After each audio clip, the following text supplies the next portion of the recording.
कि आपका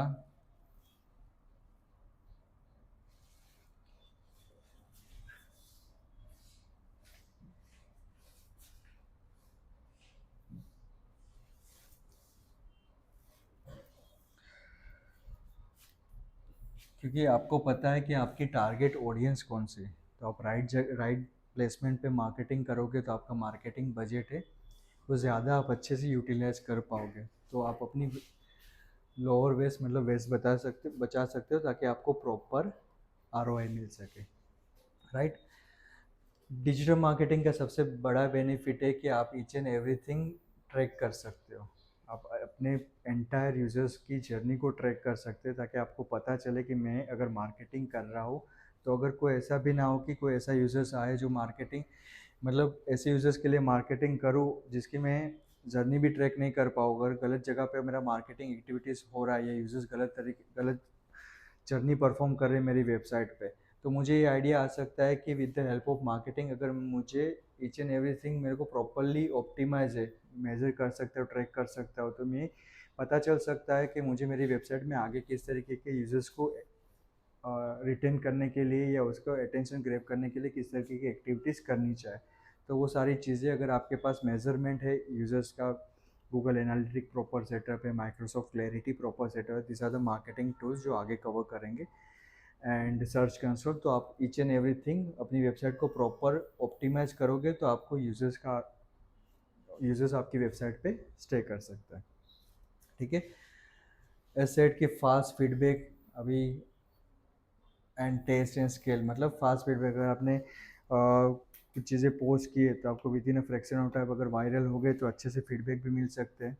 अगर आपने वही एडवर्टाइज न्यूज़पेपर में किए तो आपको वेट करना पड़ेगा जब तक, और यूज़र्स के फीडबैक भी आपको प्रॉपरली मेजर नहीं कर सकते क्योंकि आपके पास पूरे यूज़र्स की जर्नी का कोई ट्रैक रिकॉर्ड नहीं होता।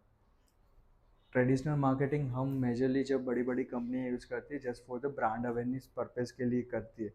जैसे रियल एस्टेट का आपने मार्केटिंग देखा होगा, बिल बोर्ड का marketing, those are kind of marketing जो क्यूरियोसिटी जनरेट करते हैं या कुछ ब्रांड अवेयरनेस की भाई हमारी एक्स वाई जेड प्रॉपर्टी यहाँ पे लॉन्च हो रही है और दिस अफोर्डेबल प्राइस में। वो भी एक मार्केटिंग किया था जो सॉन्ग आया था गोती लो। फिर इसका एक रियल एस्टेट प्रॉपर्टी वाले ने उसका अच्छे से यूटिलाइज किया था कि मार्केटिंग बिलबोर्ड लगाया था और गोती लो करके फिर लोकेशन फाइंड करना रहे। तो those kind of like brand awareness marketing perspective से यूज़ कर सकते हैं, यूजर्स की क्यूरियोसिटी बढ़ा सकते हैं।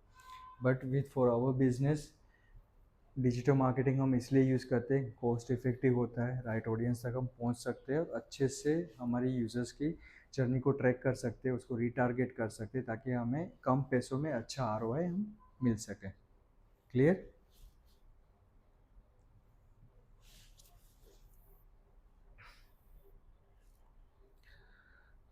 This are the core concept of marketing. पता है ना ये सारी चीज़ें क्या क्या है? अवेयरनेस, ए फॉर अवेयरनेस, फिर क्या क्या? इंटरेस्ट, फिर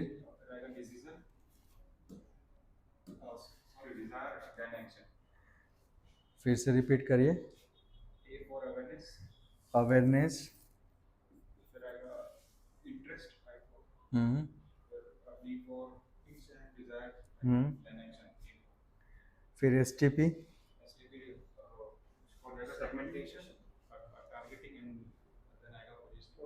पोजिशनिंग।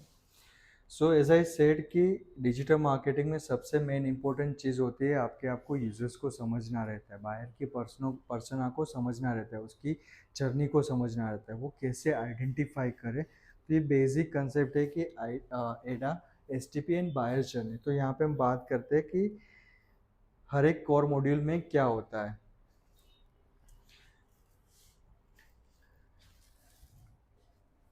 सबसे पहले है ए आई डी ए, ये जो हमारा वेरी फर्स्ट मॉड्यूल है। A stands for ads, interest, desire and action, ठीक है। एस टी पी मतलब हमारे यूज़र्स को हम किस तरीके से सेगमेंट करते हैं, उसको हम कहाँ कहाँ टारगेटिंग करते हैं और हमारी जो यू एस पी क्या है, यूज़र हमसे क्यों चीज़ें परचेस करे, वो सारी चीज़ें होती है। एंड देन बायर्स जर्नी में है अवेयरनेस, बायर के 3 स्टेज होते हैं, कोई भी बायर होते हैं उसके 3 स्टेज होते हैं। या तो आपको पहले अवेयरनेस स्टेज में होता है इन टर्म्स ऑफ कि वो आपकी ब्रांड के बारे में अभी थोड़ा-थोड़ा जान रहा होता है या नहीं जान रहा होता है, तो हम उसको अपनी ब्रांड के बारे में बताते हैं। फिर होता है कि कंसिडरेशन, एक बार आपकी ब्रांड के बारे में उसने जान लिया लेकिन स्टिल वो स्टेज में होता है कि वो श्योर नहीं होता है कि आगे जर्नी परचेस करे कि नहीं करे। मैंने किसी रेस्टोरेंट का बिल देखा या कहीं पे मैं जा रहा था न्यूज़पेपर एडवर्टाइज देखा, तो वो मैं अवेयरनेस स्टेज में आ गया कि हाँ there is some this kind of outlet है फूड का जो मार्केट में कहीं एग्जिस्ट कर रहा है, लेकिन मैं अभी श्योर नहीं हूँ कि मैं वहाँ पे जाऊँ कि ना जाऊँ। तो मैं क्या करूँगा, उसके रिव्यूज़ देखूँगा, अगर कोई वहाँ पे जाके आया अपने फ्रेंड सर्कल में तो उसको पूछूंगा। देन फिर वो डिसीजन स्टेज में आता है कि भाई हाँ मुझे वहाँ पे जाना चाहिए या नहीं चाहिए। तो कोई भी यूजेस होते हैं ना, कोई भी मार्केटिंग एक्टिविटीज़ करोगे तो ये 3 स्टेजों के बेसिस पे पूरी मार्केटिंग एक्टिविटीज़ होती है। एक अवेयरनेस, फिर अवेयरनेस में कौन कौन से होते हैं, जो टॉफू वाले होते हैं, top top of the marketing funnel. फिर जो होते हैं एक बार जो आपकी ब्रांड के बारे में जान चुके हैं तो हम उस ऑडियंस को कैटेगराइज करते हैं मिडल फनल में। एंड जो आपकी ब्रांड के बारे में जान चुका है, उसने एक बार पूरे चीज सर्विस के बारे में भी पता कर चुका है, बट वो कहीं ना कहीं अटक रहे हैं कि डिसीजन स्टेज में, तो उसको हम वो ऑडियंस को हम कैटेगराइज करेंगे अपनी बॉटम फनल में। हर एक ऑडियंस के लिए मार्केटिंग एक्टिविटीज़ अलग होती है, हर एक ऑडियंस के लिए मार्केटिंग चैनल्स अलग अलग होती है। मैं अगर कोई मेरी ब्रांड का मार्केटिंग कर रहा हूँ, वो ब्रांड अवेयरनेस की अवेयरनेस स्टेज में उसका मार्केटिंग कर रहा हूँ, तो सेम काइंड ऑफ एक्टिविटीज़ मैं नहीं कर सकता जो डिसीजन स्टेज में मेरे, क्योंकि यूजर्स की जर्नी अलग अलग होती है, तो उसका मार्केटिंग टेक्निक्स, उसके मार्केटिंग लेवल्स पूरे अलग अलग होते हैं। तो जब आप यूजर्स आपके पास आपके जो यूजर्स के लिए आप मार्केटिंग कर रहे हो, तो पहले तो वो आइडेंटिफाई कर रहे हैं कि वो कौन से सेगमेंट में आ रहा है। उसके बाद अगर आप अपने मार्केटिंग का रोड प्लान बनाओगे तो आपके लिए इजी होगा और जल्दी से आप कम पैसों में उसके आरओआई मिल सकता है। क्लियर?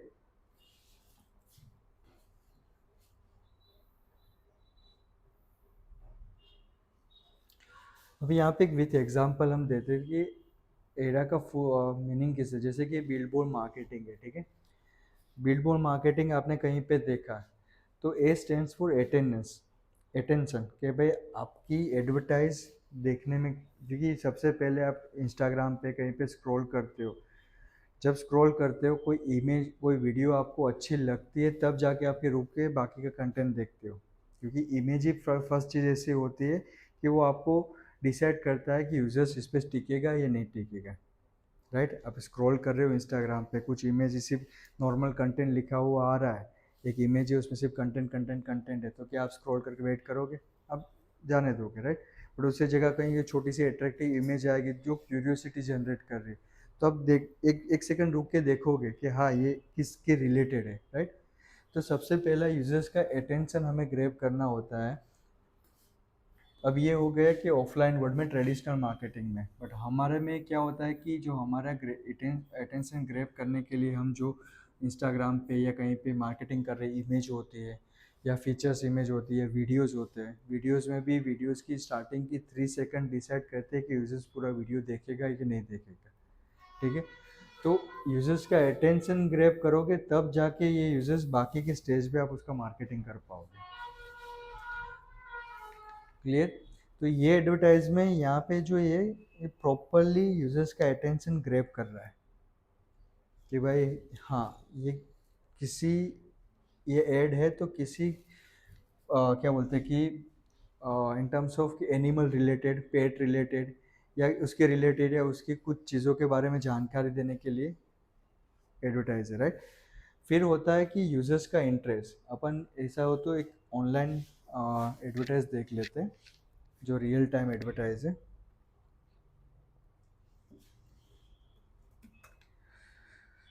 फ्लिपकार्ट की एडवर्टाइज देखी है आप लोगों ने?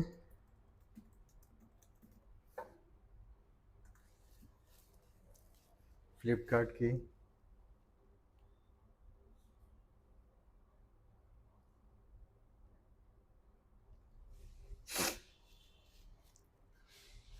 कहीं पे जा रहे हो तो आपको ये होर्डिंग में इंस्टाग्राम में आपको देखे।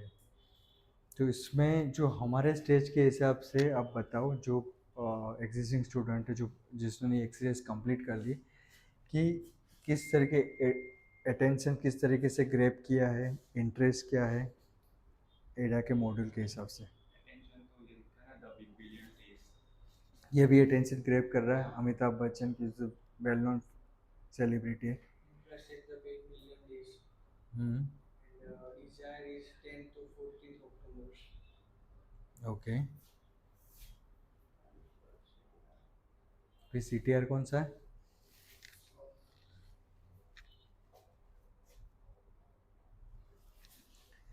Attention, interest, desire and action. ठीक है, हम यहाँ पे देखते हैं।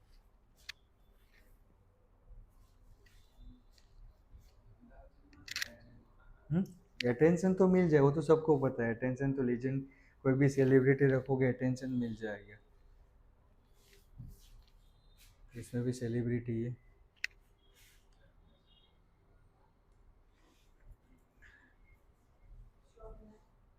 वो तो CTA हो गए।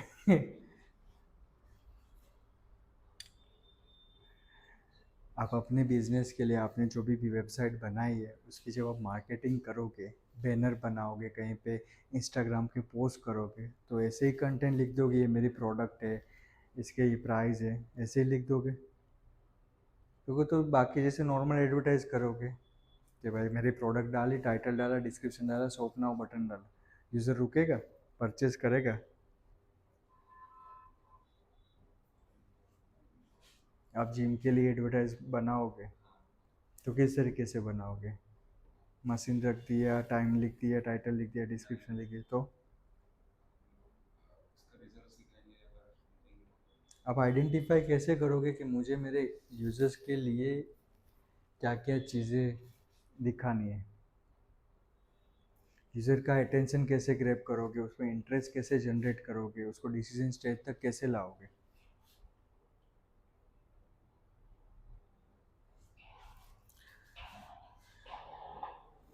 देखो, यहाँ पे अटेंशन तो क्लियरली हो रहा है। अभी इंटरेस्ट इन लोगों ने क्या है कि यहाँ पे आपको जो चीज़ आप यहाँ पे लिख रहे हो, एक्सप्लेन व्हाट द प्रोडक्ट और service can do for them, not for सिर्फ हम में मार्केटिंग कर रहे हैं, मैं सब जगह पे सिर्फ मेरे बारे में बात करूँगा, मेरी कंपनी के बारे में कि मेरी कंपनी ये करती है, मैं ये सर्विस देता हूँ, तो कोई रुकेगा? जब तक मैं यूज़र्स के पेन पॉइंट को आइडेंटिफाई कर नहीं करता और उसके बारे में नहीं लिखता, तब तक पर्सनलाइज टच नहीं आएगा। आप कहीं पे एडवर्टाइज देख रहे हो, तो आपने एडवर्टाइज में दो कंपनी आए कि एक कंपनी ऐसी है कि दोनों IT कंपनी है, ठीक है, दोनों कस्टम सॉफ्टवेयर डेवलपमेंट प्रोवाइड करती है। एक कंपनी ने मार्केटिंग किया कि भाई मेरी कंपनी तो custom software development, mobile applications, फलाना XYZ सर्विस प्रोवाइड करती है, उसने एक एडवर्टाइज बनाया। एक कंपनी ने एडवर्टाइज बनाई कि क्या आपको अपना मैन पावर रिड्यूस करना है, तो we can help you to develop the ERP development system जो आपका मैन पावर रिड्यूस कर सकता है। तो यूजर्स का अटेंशन कहाँ ग्रैब होगा?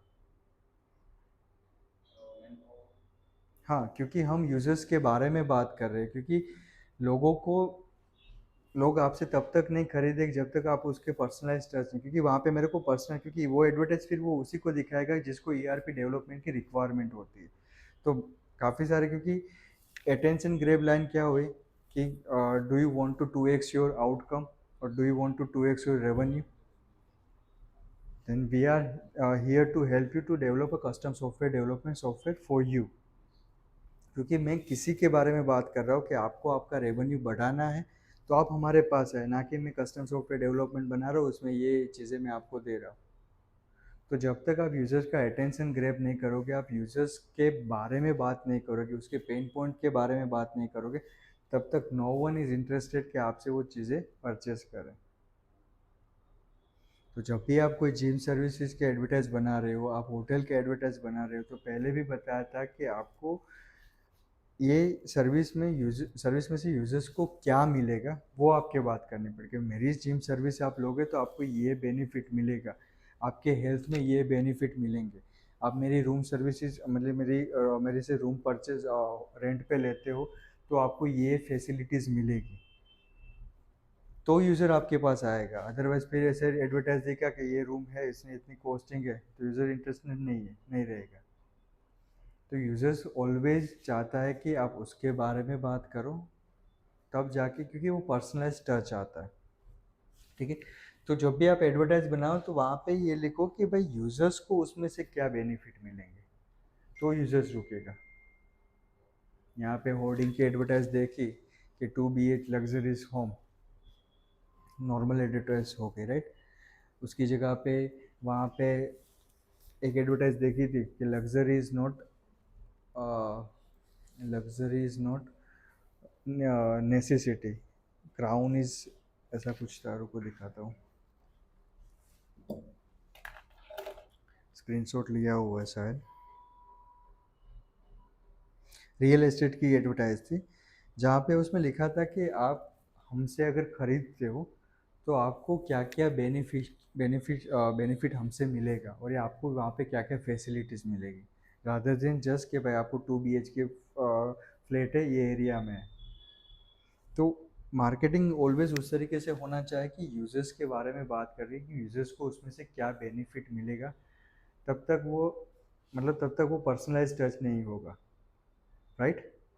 क्लियर है। तो आप जब अपना मार्केटिंग कर रहे हो, आप अपने ज्वेलरी का मार्केटिंग कर रहे हो, तो उनमें से ज्वेलरी की मार्केटिंग ऐसा मत बताओ कि भाई ये 925 सिल्वर ज्वेलरी है और ये उसकी प्राइस है। उसमें से ये बताओ कि इसके बेनिफिट क्या है, आपको हमसे क्यों परचेस करना चाहे, आपको उसमें से क्या बेनिफिट मिलेगा, तो आपकी यूएसपी के बारे में आप वहाँ पे बात कर सकते हो। फिर एडवर्टाइज में एक और चीज़ है, desire, make them to desire the product और सर्विस, मतलब उसको उस तरीके से दिखाओ कि हाँ मेरे को उसकी ज़रूरत है।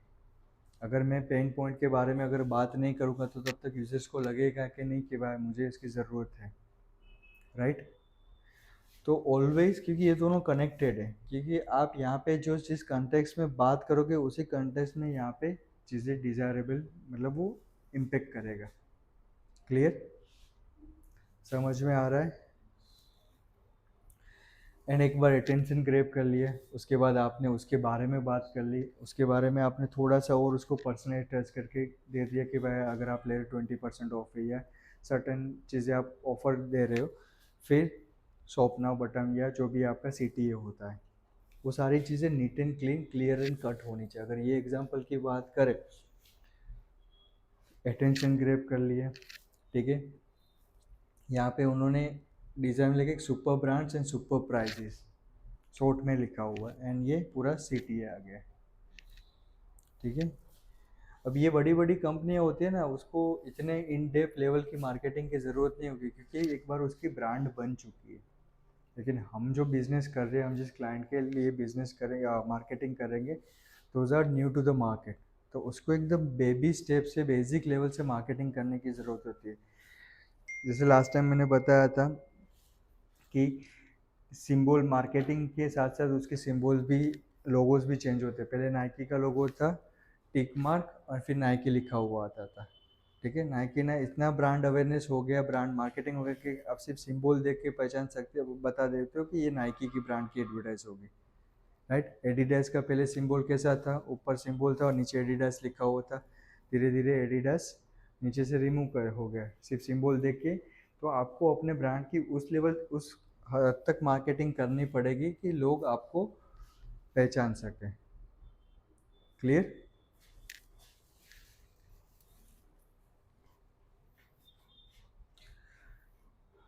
फिर होता है STP, segmentation, targeting and position. ये सिर्फ ओवरऑल है, आगे जैसे जैसे सेशन होगा SEO में, पेड मार्केटिंग में, इस सारी चीज़ों में इन डिटेल बात होगी। सिर्फ ये overall through out digital marketing fundamental क्या है इसमें, सिर्फ इसलिए आपको और ऊपर ऊपर से बता रहा हूँ, ठीक है। सेगमेंटेशन, टारगेटिंग इन पोजीशन, आपके अपने यूजर्स को, जैसे मैंने बोला कि आप जब तक सेगमेंट नहीं करोगे, आइडेंटिफाई नहीं करोगे कि वो कौन से स्टेज में है, तब तक आप उसका प्रॉपर मार्केटिंग नहीं कर पाओगे।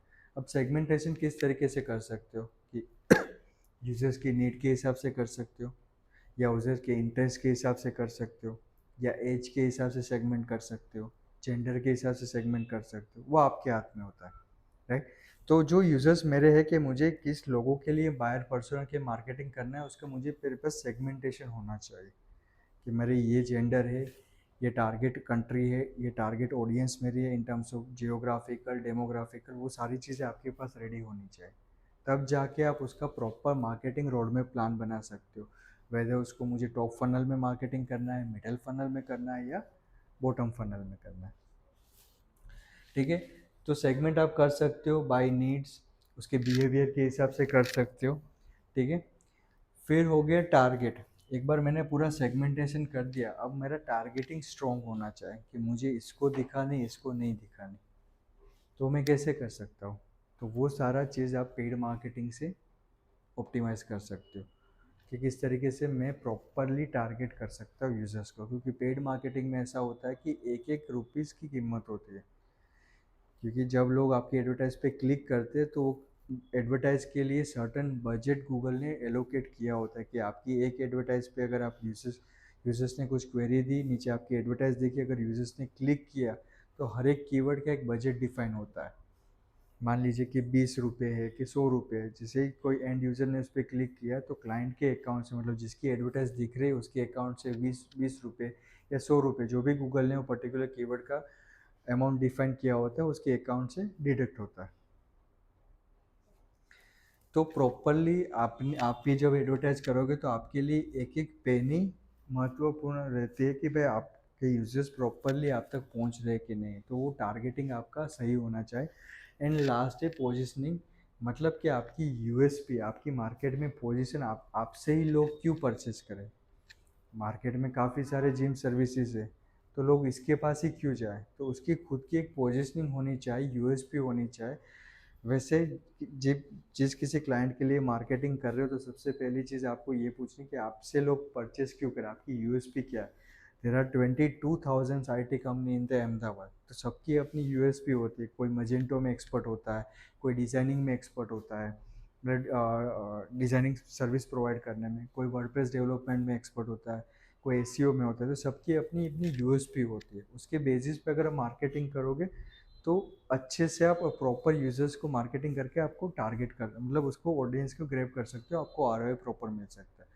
आपकी ज्वेलरी की आप जो प्लान कर रहे हो, आपके फादर का बिजनेस है, तो आपकी कुछ यूएसपी होगी कि मार्केट में काफ़ी सारे सिल्वर ज्वेलरी ऑर्नामेंट वाले हैं, तो लोग आपसे ही परचेस क्यों करें। तो आपको आपकी स्ट्रॉन्ग यूएसपी पोजीशनिंग बनानी पड़ेगी, फिर आप मार्केटिंग करोगे कि हाँ, हमसे आप लोगे तो हमारे से आपको ये सर्विसेज मिल सकती है। क्लियर?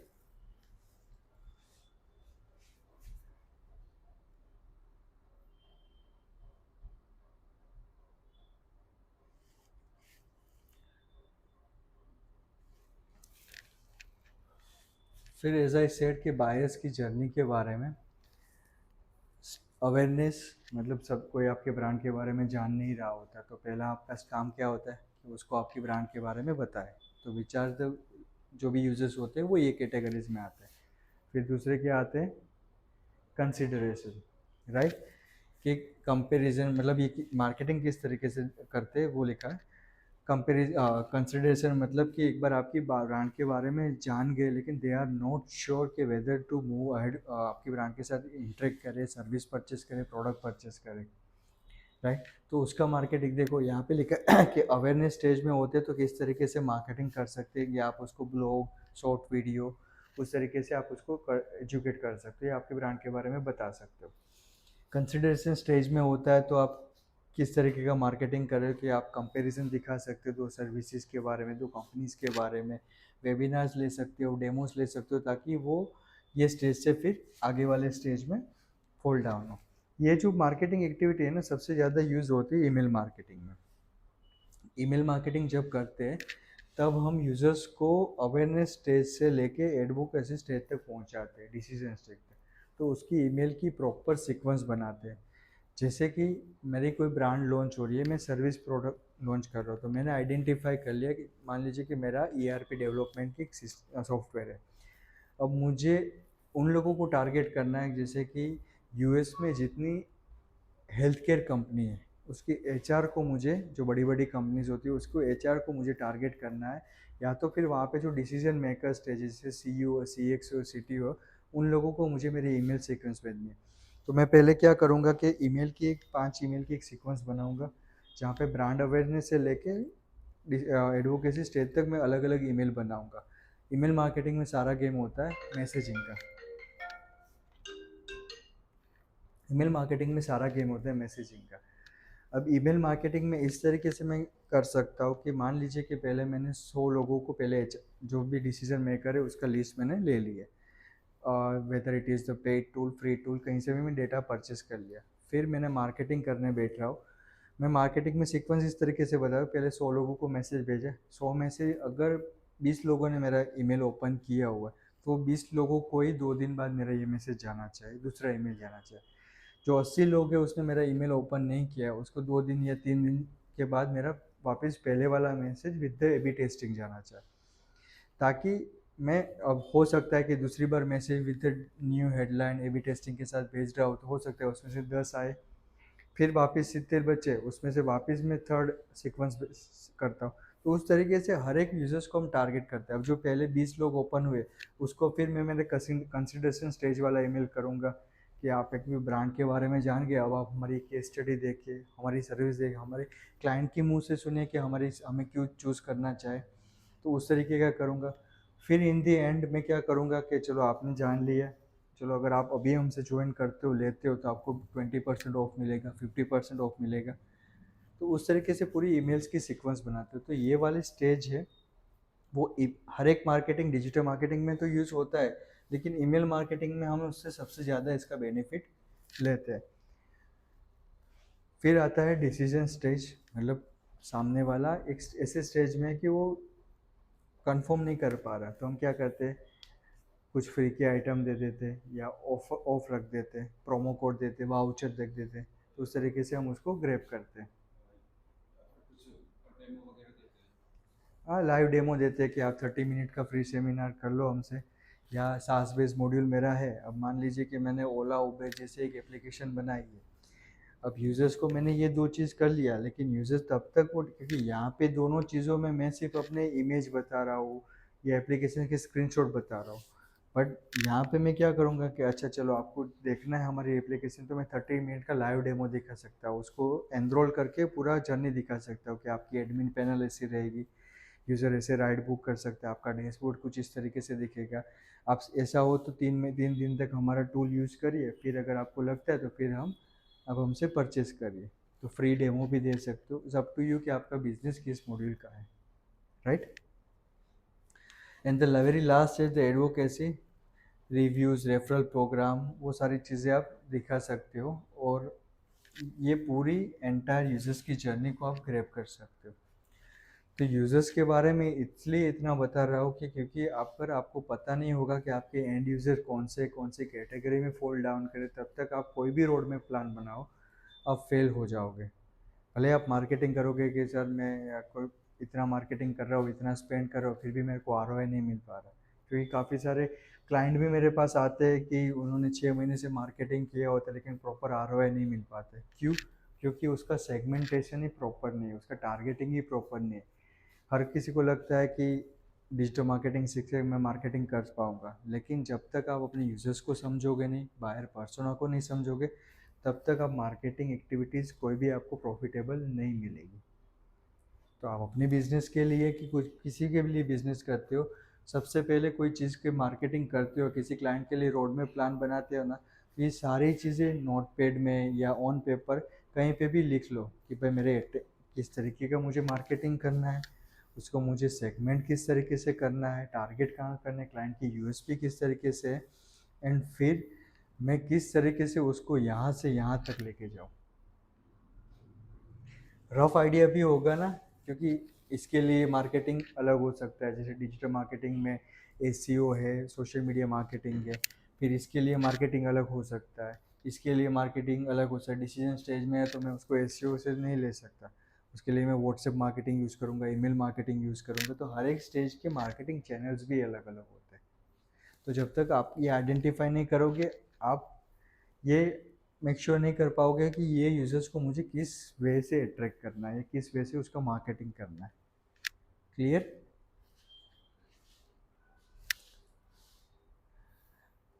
सो मैम अब हमें बताया कि बायर्स के कितने स्टेज होते हैं यूजर्स जर्नी के।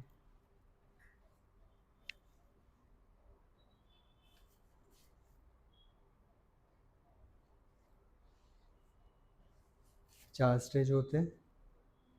पहला होता है अवेयरनेस, अवेयरनेस, सब मिक्स कर लिया आपने। स्टार्टिंग से आते हैं। पहले क्या होता है, इसका फुल फॉर्म है अटेंशन, इंटरेस्ट, डिज़ायर और एक्शन। ये तब होता है जब ये नीचे की चीज़ें जो है ना, ये वाली चीज़ें आपने प्रॉपरली आइडेंटिफाई करी है, तब जाके आप ये एडवर्टाइज प्रॉपर बना सकते हो। यूजर्स का अटेंशन मुझे किस तरीके से ग्रैब करना है, उसको इंटरेस्ट किस तरीके से जगाना है, उसको मैं किस तरीके से कुछ लालच दे के अपने और अट्रैक्ट करूँ, और ये कॉल टू एक्शन किस तरीके से मुझे अपनी वेबसाइट पे लाना है।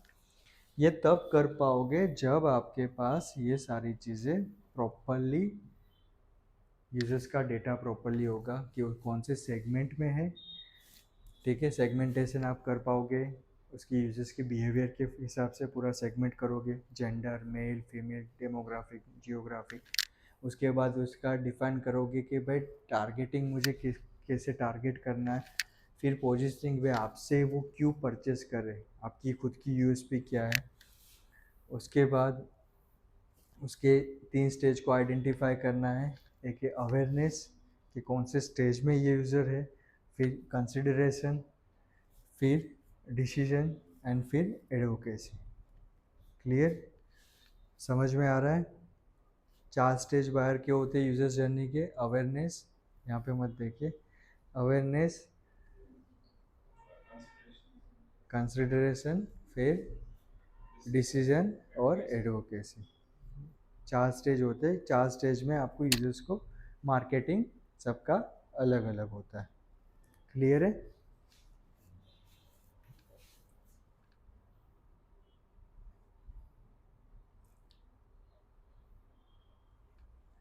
एग्जाम्पल के तौर पे अवेयरनेस स्टेज में the buyer realise they have the problem,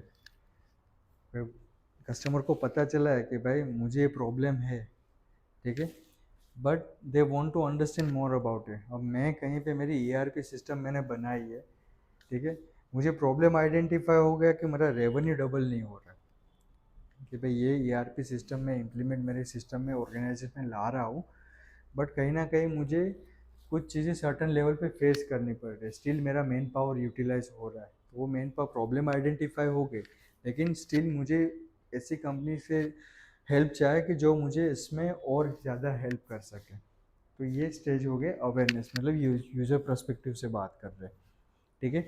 फिर हो गए consideration, the buyer is looking for and comparing the potential solution with for the problem. मतलब मैंने ये प्रॉब्लम मेरी पता चल गई, मैंने गूगल को बता दिया कि भाई ये मेरी प्रॉब्लम है, गूगल मेरे को लिस्ट दे दिया कि भाई दिस आर द मार्केट में ये कंपनी है जो ईआरपी डेवलपमेंट सर्विस प्रोवाइड करती है।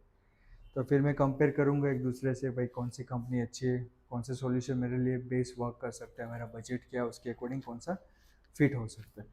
देन फिर परचेस जर्नी वो आगे करेगा। ये यूजर्स के पर्सपेक्टिव से, कि यूजर्स जब आता है तो ये 3 स्टेज में होता है। पहले तो उसको खुद का ये प्रॉब्लम आइडेंटिफाई, मेरे पास ये प्रॉब्लम है, अब मार्केट में ये प्रॉब्लम को सोल्व करने वाली कितनी कंपनियाँ। फिर मैं कंपेयर करूँगा, देखूँगा कौन से, आपको अगर आपको शूज़ लेना है तो आप क्या करोगे गूगल पे, और आपको चाहिए कि मुझे ट्रैकिंग के लिए शूज़ चाहिए, तो आपने आपकी प्रॉब्लम और बता दिया कि मुझे किस पर्पज़ के लिए चाहिए। अब गूगल आपको डेटा दे रहा है कि ट्रैकिंग शूज़ ये कंपनी है, वो ट्रैकिंग शूज़ हमें दे रही है ना। आप क्या करोगे कि पहली वेबसाइट आएगी उससे तो परचेस नहीं करोगे, आप पूरा कंसिडर करोगे कि कौन कौन सी कंपनी है, इसके ये शूज़ लेने से क्या बेनिफिट मिल सकता है, ये कंपनी कौन सी अच्छी है, मार्केट में रेपुटेशन क्या, पूरा कंपेयर कर लिए, देन फिर आप जर्नी परचेस कर रहे हो, राइट। ये यूज़र्स के पर्सपेक्टिव से। और ऊपर वाले जो थे वो ये यूज़र को अट्रैक्ट कैसे करें, उसके लिए पूरा सेगमेंटेशन होता है। क्लियर।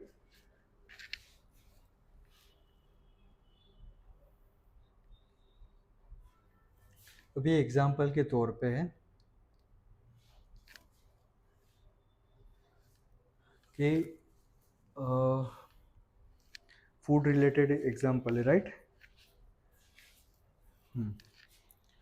कि I want healthy food that taste good, ठीक है।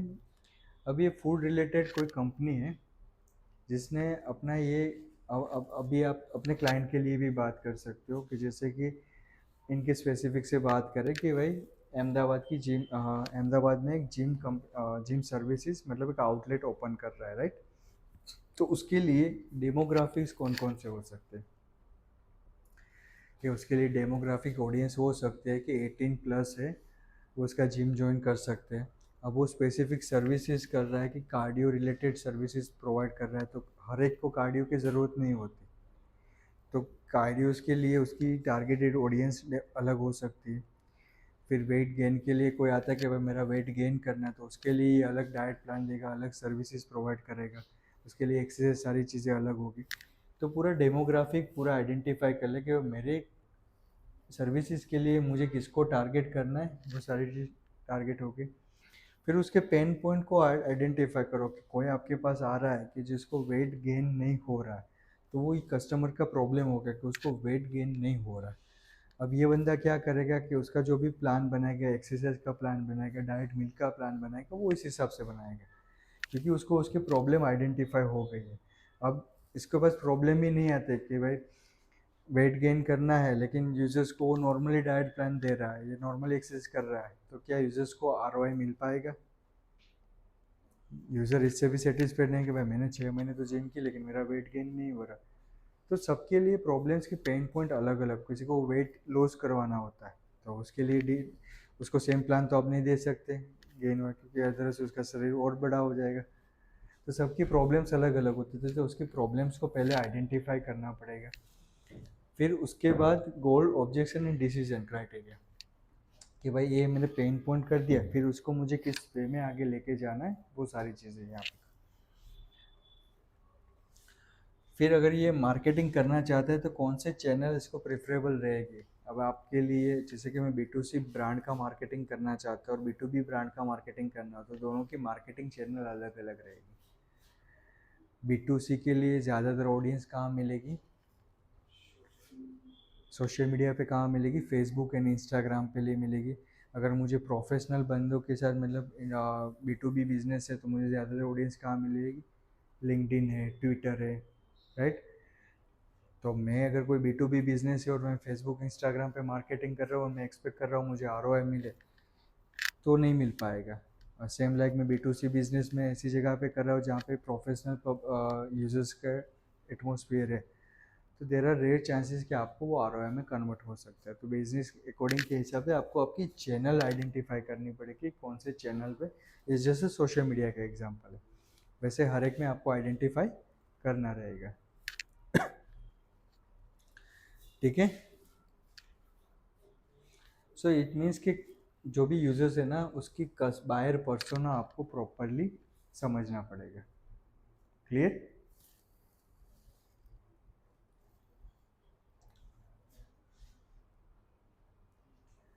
कि भाई आपके जो यूजर्स आते हैं ना, ये एक्सरसाइज अगर शायद में पहला सेशन आप लोगों का नहीं लिया था, राइट? हाँ, तो ये एक्सरसाइज आप लोगों के लिए लिख लो। जो लोग आपने वेबसाइट बनाई है, मैडम आपको कोई वेबसाइट बनाने का मतलब कोई सिर्फ सीखने के पर्पज़ के लिए है ना, तो आप मेरे लिए वेबसाइट बनाइए। ठीक है? एक आईटी कंपनी की वेबसाइट बनानी है, वो आगे वेबसाइट कैसे बनाएंगे वो मैं बताऊंगा, बट आपका थ्रू आउट द जर्नी जो भी वर्क रहेगा एक आईटी कंपनी के ऊपर रहेगा।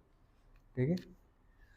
अल्पेश भाई, आपको कोई वेबसाइट बनानी है बिजनेस की, क्या है, किसके रिलेटेड आपने बताया था लास्ट टाइम शायद?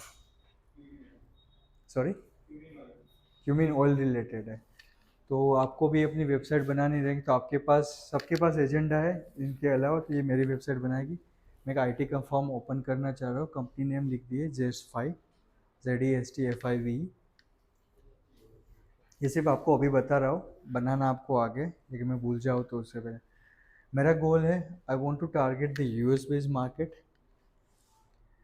मैं, ये आप लोगों के लिए नहीं है, बाकी लोगों के लिए। अच्छा, मेरा गोल है I want to sell the services, और मेरी कस्टम ऑडियंस है US market, where I am selling custom software related solutions, जैसे mobile app development, website, digital marketing services, ये मैं मेरे एंड यूज़र जो यूएस में है उसको सेल करूँ, उसके लिए मुझे वेबसाइट बनानी है।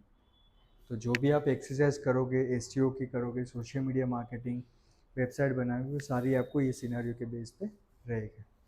ठीक है। अब आप लोगों का अभी के लिए, आई नो कि जो नए हैं उसके लिए थोड़ा डिफ़िकल्ट रहेगा, लेकिन थोड़ा सा रफली मुझे आइडिया चाहिए कि एक 5 कॉलम या 5 चीज़ें आपसे एक्सपेक्ट करता हूँ कि डेमोग्राफिक, तो आपकी यूज़र्स की डेमोग्राफिक क्या होनी चाहिए। जैसे आईटी कंपनीज हम ओपन कर रहे हैं तो हमारी डेमोग्राफिक ऑडियंस कौन सी होनी चाहिए, कौन से एज की होनी चाहिए, मतलब ये सर्विसेज कौन ले सकता है। अभी मेरी सर्विसेज है तो 18 साल के कम लोग वाले तो नहीं ले पाएंगे, क्योंकि मैं टारगेट करूँगा 20-25 साल के ऊपर के लोगों को या 35 साल के लोग ऊपर के लोगों को। मेरी gender it could be male और फीमेल दोनों हो सकती है। मैरिटल स्टेटस तो वो तो मुझे फ़र्क नहीं पड़ता क्योंकि मैं सॉफ्टवेयर बेच रहा हूँ। हाँ, मैरिटल स्टेटस ये कब काम आएगा कि जब आप कोई ऐसी प्रोडक्ट लॉन्च कर रहे हो, जेरे की प्रोडक्ट लॉन्च कर रहे हो और एनिवर्सरी स्पेशल आप प्रोडक्ट लॉन्च कर रहे हो, तो आप ऐसे लोगों को टारगेट कर सकते हो कि जिसका मैरिड स्टेटस मैरिड है। अननेसेसरी फिर आपकी बजट है वो वेस्टेज ना हो इसलिए। तो ये पूरे बेसिस पे मुझे अपने यूज़र्स को सेगमेंट करना है। डेमोग्राफिक क्या है, आपका प्राइमरी बिजनेस का गोल क्या है। ठीक है। इंफॉर्मेशन सोर्स के भाई कहाँ कहाँ से आप उसको अवेयर कर सकते हो। डिफ़िकल्टीज एंड चैलेंज की, यूजर्स की डिफ़िकल्टीज एंड चैलेंज क्या क्या आ सकते हैं जहाँ पे आपकी सर्विसेज आप फिट कर सकते हो कि भाई मेरी सर्विसेज है, मेरे ईआरपी से डेवलपमेंट, कोई भी एक सिनेरियो है कि ईआरपी सॉफ्टवेयर डेवलपमेंट है, क्लाइंट की डिफ़िकल्टीज क्या क्या हो सकती है। मैन पावर ज़्यादा जा रहा है, रेवेन्यू नहीं कम हो रहा है, तो दो ज़्यादा उसके क्लाइंट के पेज पर जहाँ पे फिर मैं इंट्रोड्यूस करूँगा कि हाँ ये मेरा सॉफ्टवेयर है, आप ये यूज़ करोगे तो आपका मैन पावर 2x हो सकता है। ये स्लाइड आपको दी जाएगी। ठीक है आप लोगों के पास होगी शायद। ठीक है। ठीक है, तो एक बेसिक रो लेवल की एक्सरसाइज है, अप टू द मार्क नहीं होगी, आई कैन अंडरस्टैंड, बट मुझे सिर्फ ये जानना है कि आप कितना ब्रॉडली सोच सकते हो अपने बिजनेस के बारे में, या जिस चीज़ के बारे में मार्केटिंग कर रहे हो या करना चाहते हो, तो आपका विज़न किस लेवल तक एक्सपांड हो सकता है। ठीक है। क्लियर। क्लियर आपको सारी चीज़ें। तो ऑल में आपको एक चूज़ करना पड़ेगा कि मेरी प्रोडक्ट है, किस रीजन को टारगेट करना है, कौन से लोगों को टारगेट करना है, उसका एज, डेमोग्राफिक, जियोग्राफिकल क्या हो सकता है, वो आपसे क्यों परचेस कर रहे हैं, कि भाई आपकी सर्विसेज ऐसा तो क्या प्रोवाइड कर रही है जो मार्केट में अदर्स ऑयल कंपनी वो जो सर्विसेज नहीं दे पा रहे। तो उस तरीके से आप पूरा प्लान आउट करिएगा। क्लियर। क्वेश्चन कोई यहाँ तक।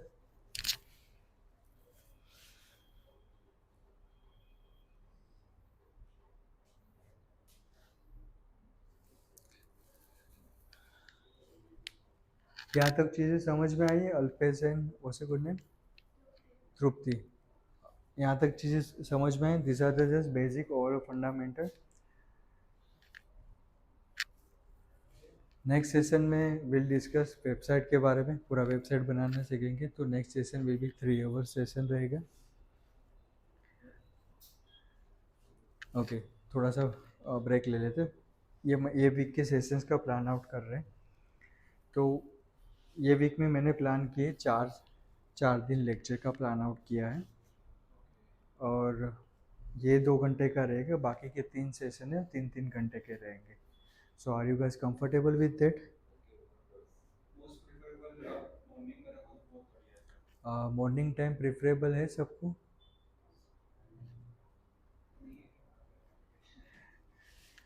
uh, ठीक है, अभी कर लेते फिर आके देख ले। मतलब सुबह उठने में दिक्कत आती है क्या है, दूर से आ रहे हो? अच्छा ओके, ये आपने बताया था।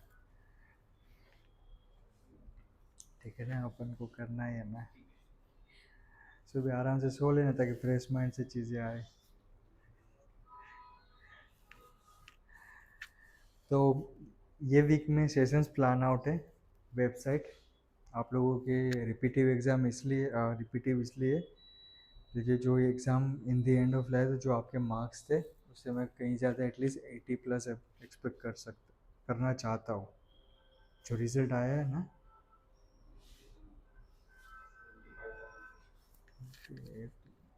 देखो बेसिक लेवल में अगर आपका 80+ क्लोज स्कोर नहीं जाएगा तो जो आगे की एग्ज़ाम आने वाली है ना, वो काफ़ी टेक्निकल होगी। अभी इससे बेहतर है कि अभी अच्छा स्कोर कर लो तो काफ़ी पीछे चीज़ों में आप कवर अप कर सको। ऐसा नहीं बोल रहा हूँ कि पीछे चीज़ें नहीं आएगी, नहीं समझाऊंगा, ठीक, बट कहीं ना कहीं कुछ ज़्यादा टेक्निकल लेवल पे आएगा। ठीक है, तो next session will be 3 hour session, Wednesday रहेगा 4 to 7।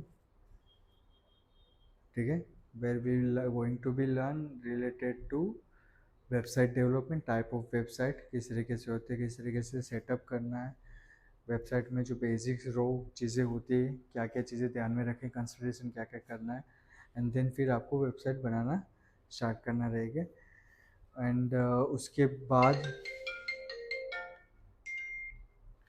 उसके बाद रहेगा नेक्स्ट 2 सेशन पूरे 3-3 घंटे के रहेंगे प्योरली एसईओ के।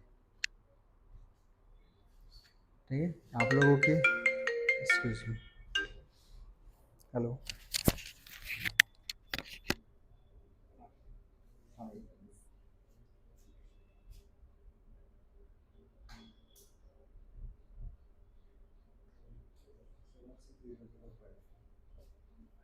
76005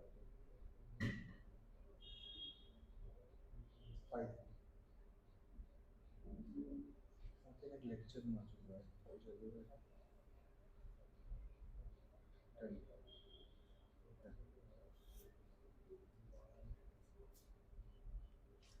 फिर आगे के सेशन 2 रहेंगे प्योरली एसईओ के रहेंगे, जहाँ पे एंटायर एसईओ के बारे में चीज़ें बताएंगे, on page, of page, and आप लोगों का जो टेक्निकल एसईओ का पैरामीटर बाकी थे वो सारी चीज़ें। ठीक है, तो जो नए हैं उसके ये वीक के एंड तक वेबसाइट रेडी हो जानी चाहिए। जिस तरीके से यहाँ पे सिखाएंगे उस तरीके से आपको घर पे जाके भी वेबसाइट पूरी अपनी रेडी करनी है। इन लोगों की हो गई है, आप दोनों की वेबसाइट ये वीक के एंड तक एक्सपेक्ट कर रहा हूँ कि बन जाएगी, ताकि जो भी आगे मार्केटिंग एक्टिविटीज़ करें आप उस पर इम्प्लीमेंट कर पाओ। ठीक है, कितने बजे?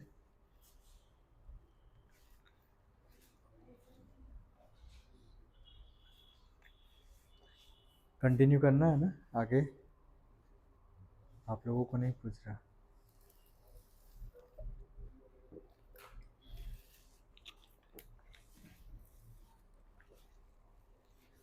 क्या हुआ, सिखाना है आपको?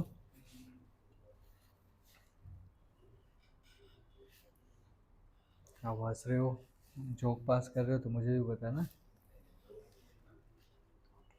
कर सकते हो, कोई दिक्कत नहीं। ठीक है, तो अभी तक हमने बात की पूरे यूजर्स को सेगमेंट करने के लिए। ठीक, अब एक्चुअल में किस तरीके से जो ये चीज़ें वर्क करती है, ये होता है टॉप ऑफ द फनल, ये होता है middle of the funnel and bottom of the funnel. जो हमारे पहले टाइप के यूजर्स होते हैं जो होते हैं अवेयरनेस स्टेज में, हम उसको ये कैटेगरीज में फोल्ड डाउन करेंगे। टॉप ऑफ द फनल जो हमारे एक बार कंसिडरेशन वाले स्टेज में यूजर्स आ गए, कि एक बार ब्रांड के बारे में जान लिया लेकिन still they are in the consideration phase, तो उस यूज़र की कैटेगरी को हम मिडल ऑफ द फनल में टारगेट करते, उसका मार्केटिंग उस तरीके से करते। जो एक बार कौन सा था, डिसीजन वाले स्टेज में था, एडवोकेसी वाले स्टेज में था, उसका हम कंसिडर, उस यूज़र के सेगमेंट को हम कंसिडर करेंगे बॉटम ऑफ द फनल, और उसका मार्केटिंग उस तरीके से करते हैं।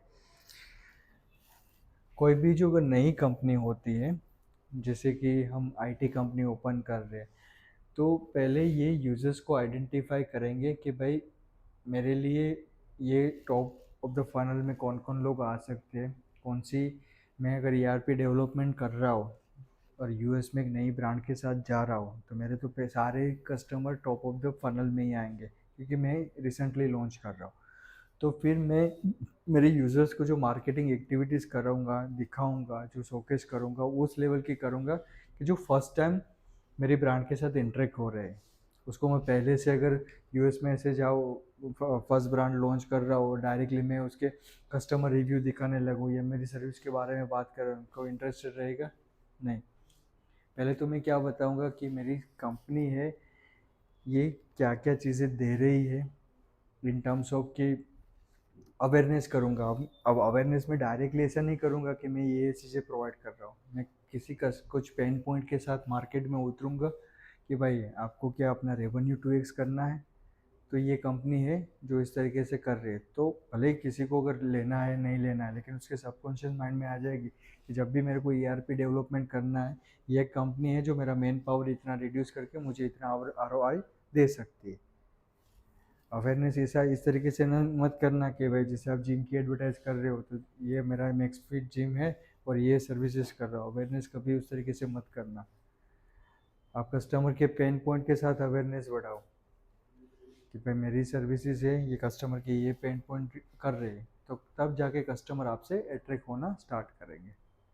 ठीक है।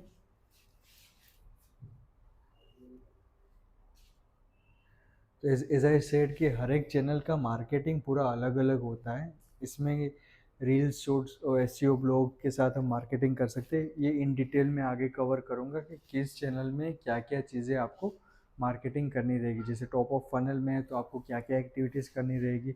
आपका users middle funnel consideration stage में तो उसके लिए क्या क्या एक्टिविटीज़ करनी रहेगी, किस तरीके से मार्केटिंग करना पड़ेगा, करना चाहिए आपको, वो मैं आगे कवर कर दूँगा। ठीक है। Clear. Top of funnel, middle of funnel. Middle of funnel में कौन सी चीज़ को टारगेट कर सकते हैं?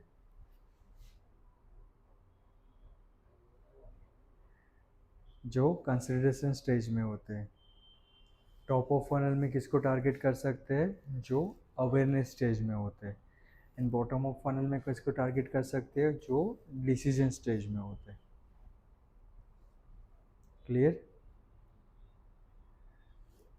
क्लियर।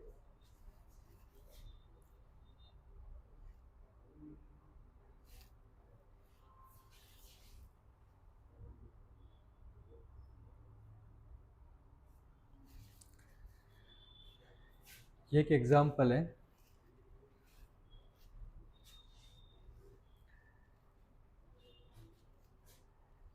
हमें ये ज़रूरत क्यों पड़ी top of funnel to bottom of funnel की? क्योंकि जो पहले कस्टमर जो मतलब हमारे यूजर्स होते हैं, वो अवेयरनेस से हमें उसको लीड तो एक्विजिशन तक पहुंचाना रहता है। लाइक डिसीजन मतलब ये जो आपका लीड होता है, ये आपके पास एक लीड आई, जैसे आपने मान लीजिए कि एग्जांपल के तौर पे करते हैं कि मैं मेरे एक यूजर्स के लिए मार्केटिंग कर रहा हूँ, तो मेरी टॉप ऑफ फनल में मैं मार्केटिंग करूँगा। टॉप ऑफ फनल है तो उसमें मैं मार्केटिंग करूँगा कि मैं उसको अवेयर करूँगा। और अवेयरनेस के स्टेज काफ़ी सारे होते हैं। अवेयरनेस के स्टेज ऐसे होते हैं कि भाई आप सोशल मीडिया से अवेयरनेस बढ़ा सकते हो। आप एसईओ कर रहे हो तो आप अपने ब्लॉग के थ्रू उसके अवेयरनेस बढ़ा सकते हो। ई बुक आप बना सकते हो कस्टमर के लिए, पूरी एक आपने बुक बना दी जहाँ पे आप सारी चीज़ें इन्फॉर्मेशन प्रोवाइड कर सकते हो। फिर आप ब्लॉग में हाउ टू करके मतलब जो गाइड्स होती है वो प्रोवाइड कर सकते हो। तो वो क्या होता है कि इंफॉर्मेशन प्रोवाइड करता है, डिजिटल वे में इंफॉर्मेशन प्रोवाइड करता है कि भाई आप अपनी ब्रांड को अवेयर कर रहे हो through different different sources, through different different platform. SEO से कर रहे हो, सोशल मीडिया से अवेयरनेस बढ़ा रहे हो, फिर पेड मार्केटिंग से ब्रांड अवेयरनेस का कैंपेन चला रहे हो, तो those are the awareness stage में हम कर सकते हैं। जैसे कि किस तरीके से करते हैं, एसईओ से कर सकते हैं, पेड मार्केटिंग से हम कर सकते हैं, ब्लॉग पोस्ट से हम अवेयरनेस बढ़ा सकते हैं। राइट। तो ये ज़रिए है अवेयरनेस बढ़ाने के। इसमें पीपीसी में आप पेड मार्केटिंग के जो ब्रांड अवेयरनेस के कैंपेन है, ट्रैफिक के कैंपेन है, वो रन कर सकते हो ताकि ज़्यादा से ज़्यादा यूज़र्स आपकी वेबसाइट पे आए। वेबसाइट पे एक बार यूजर्स आ गया तो इट मीन्स कि वो आपकी ब्रांड के बारे में थोड़ा थोड़ा इंटरेक्ट करना चालू हो गया। फिर आपका काम इजी हो जाता है कि एक बार जो यूजर्स आ गए फिर उसको रिटेन किस तरीके से करना है। ठीक है। फिर जो मिडल ऑफ द फनल होते हैं कि जो कंसिडरेशन स्टेज में होते हैं, अभी अभी एक बार यूजर्स हमारी ब्रांड के बारे में जान गया है ना, तो फिर उसको आगे जर्नी परचेज किस तरीके से करवाना है वो आपके हाथ में है। आप या तो उसको अपनी सक्सेस स्टोरी बता सकते हो, या आप अपने कस्टमर के रिव्यूज़ बता सकते हो, या कुछ आप उसको डेमो दिखा सकते हो। ठीक है,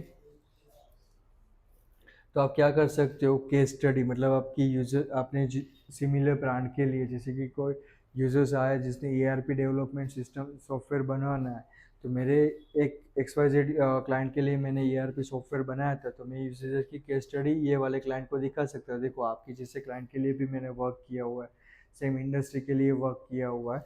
तो आप यहाँ से उस यूजर्स का अटेंशन, उसको कंसिडरेशन से डिसीजन में इजीली पहुँचा सकते हो। क्योंकि मैं किसी कस्टमर के आप किसी होटल में खाना खाने जा रहे हो, ठीक है, अब अपने वहाँ पे कस्टमर के रिव्यूज़, आप रिव्यूज़ देखे भी, मतलब रिव्यूज़ नहीं है कस्टमर के, तो आप एक बार खाना खाने से पहले सोचोगे ना कि ये रेस्टोरेंट कैसी हो सकती है, या किसी को कहीं पे आप होटल बुक कर रहे हो तो रिव्यूज़ देख के आप ज़्यादा करते हो, क्योंकि आप अपने जैसे लोगों का क्या बोलते हैं कि अपने जैसे जो मार्केट में लोग हैं, जैसे मतलब कि जो मेरा पेन पॉइंट है वैसे दूसरे को जो भी पेन पॉइंट होता है, उन लोगों को किस तरीके की सर्विस मिली है, अगर उसको अच्छी मिली होगी तो आप ऐसे माइंड में करोगे कि हाँ ये मुझे भी मिल सकती है। तो वैसे भी मैं एक पूरी केस स्टडी दिखाऊंगा कि भाई ये सिमिलर क्लाइंट के लिए भी मैंने ऐसे वर्क किया, ये उसके रिव्यूज़ है, तो आप ये चीज़ें देखो, वो लोग हमारे बारे में क्या बोल रहे हैं, होटल में जिन जिन लोगों ने रूम रखा है वो लोग हमारे सर्विस के बारे में क्या बोल रहे हैं, स्टाफ सर्विस कैसी है, रूम सर्विसेज कैसी है, तब जाके सामने और यूजर्स अट्रैक्ट हो गए। तो इस तरीके से आप अट्रैक्ट कर सकते हो। तो आपकी जो भी होटल सर्विसेज की बना रहे हो, तो आपके लिए एक बार वेबसाइट पे आ गए, आपकी सर्विसेज भी वादे के थे, फिर आपका मेन मार्केटिंग यही रहेगा कि आप केस स्टडीज इंटरेस्ट के रिव्यूज़ के बेस पे मार्केटिंग कर सकते हो, वर्ड ऑफ माउथिंग। आप अपने क्लाइंट के एक दो रिव्यूज़ आ गए, उसी रिव्यूज़ को लेके आप उसका सोशल मीडिया मार्केटिंग करो, तो और ज़्यादा लोग अट्रैक्ट हो सकते हैं। एंड फिर एक बार फिर वो बॉटम फनल में आ गया है, तो फिर वो आपके हाथ में है कि उसको किस तरीके से मुझे डील क्लोज करनी है। आप या तो उसको ऑफर्स दे के डील क्लोज करवा सकते हो, या आप उसको लाइव डेमो दे के कर सकते हो, या तो 30 डेज़ का आप फ्री ट्रायल दे के कर सकते हो। ठीक है, तो वो आपके हाथ में है कि किस तरीके से आपको यूजर्स को ग्रैब कर सकते हो। मैं मेरे सॉफ्टवेयर की बात करूँ, ERP डेवलपमेंट मेरे को सॉफ्टवेयर मैडम में बनाना है, तो मैं क्या करूँगा कि पहले तो मैं यूजर्स को आइडेंटिफाई करूँगा कि मेरी टॉप फनल में कौन कौन से आएंगे। तो मैंने आइडेंटिफाई किया कि US की जितनी भी हेल्थ केयर कंपनी है उसके जो HR है उसको मुझे टारगेट करना है। HR है या तो जो डिसीजन मेकर है उसको मुझे टारगेट करना है, क्योंकि मैं मेरा सॉफ्टवेयर का मार्केटिंग करूंगा कि US की कोई कंपनी से उसके एम्प्लॉय को मार्केटिंग करूंगा, तो क्या वो मेरे सॉफ्टवेयर लेंगे? नहीं लेंगे, राइट। मैं वो मार्केटिंग करूंगा जो क्या बोलते हैं कि हेड ऑफ डिपार्टमेंट हो गए, उसको मेरी एडवर्टाइज दिखाऊंगा, तो क्या वो लेंगे? नहीं लेंगे, क्योंकि ERP सॉफ्टवेयर HR रिलेटेड में बना रहा हूँ। तो मैं क्या करूँगा कि हेड ऑफ HR जितने भी कंपनी से उसको टारगेट करूँगा, क्योंकि दो आर द डिसीजन मेकर कि उसकी कंपनी में ये चीज़ें इंप्लीमेंट करनी है, कि या तो CEO CXO लेवल को टारगेट करूँगा। फिर उसको मैं पूरी मेरी एडवर्टाइज ब्रांड अवेयरनेस का बताऊँगा कि मेरा ये सॉफ्टवेयर है जिससे आपका ये इतना काम, इतना आपका एम्प्लॉयज़ की अटेंडेंस, वो सारी चीज़ें स्मूथ हो सकती है। तो मैंने उसके पेन पॉइंट को लेके पूरी एक अवेयरनेस कैंपेन बना दी है। ठीक है, एक बार वो मेरे पास आ गया, फिर मैं क्या करूँगा कि भाई मैं उसको मेरी केस स्टडी बताऊँगा कि भाई आपके जैसी मार्केट में और 20 कंपनी जो अभी मेरा ये सॉफ्टवेयर यूज़ कर रही है, ठीक है, और उसको अभी तक इतना इतना बेनिफिट मिल चुका है। ठीक है, एक बार वो यहाँ पे आ गया, स्टिल वो डिसीजन स्टेज में है, तो मैं क्या करूँगा, एक काम करो, हम एक फ्री ट्रायल का सेशन फाइंड रखते हैं, जहाँ पे मैं आपको मेरी सॉफ्टवेयर के थ्रू लेके जा सकते हो कि मेरा सॉफ्टवेयर क्या क्या करता है। अगर आप अभी परचेस कर रहे हो तो मैं आपको 20-30% ऑफ दे सकता हूँ। तो इस तरीके से मैं पूरी यूजर्स की जर्नी को आइडेंटिफाई कर सकता हूँ। क्लियर है विथ एग्जांपल? क्लियर है?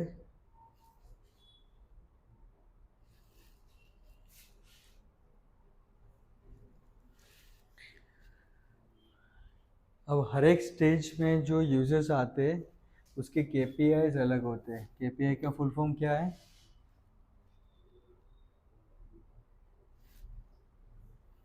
पहली बार स्क्रीन पे कुछ लिखा नहीं है।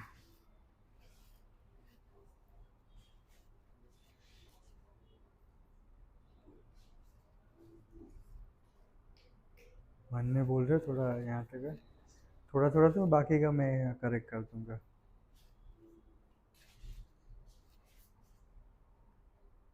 की परफॉर्मेंस इंडिकेटर।